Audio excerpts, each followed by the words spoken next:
చూసారా, కొత్తిమీర చట్నీ, చిక్కుడుకాయ, ఆలుగడ్డ, అట్లే నెయ్యి. నేనైతే వేసుకొని పోసుకుంటా. అయితే కొంతమంది వాళ్ళ బాబుని చూసి నేర్చుకో, మంచిగా చదువు, వాళ్ళ బాబు చూడు మంచిగా జాబ్ చేస్తున్నాడు అని చెప్పి ఊరికి వేరే బాబులతో పోలుస్తుంటారు. అయితే వాళ్ళల్లో కూడా టాలెంట్ ఉంటుంది. అట్లా పోల్చడం, వాళ్ళని ఇంకా నిరుత్సాహపరచడము, బాధ పెట్టడం తప్ప ఏం లేదు.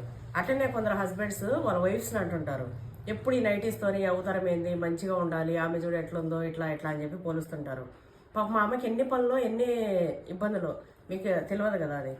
అట్లనే హస్బెండ్స్ని కొంతమంది మహిళలు వాళ్ళ భర్త చూడు చాలా సంపాదిస్తుండు, నగలు కొంటుండు, అది కొంటుండు ఇది కొంటుండు అని వేధిస్తుంటారు. అది కూడా చాలా తప్పు. బయట పాపం వాళ్ళు ఎన్ని కష్టాలు పడుతుర్రు. కాబట్టి అట్లా ఊరికి అని వాళ్ళని ఇంకా నిరుత్సాహపరిచి బాధ పెట్టకూడదు.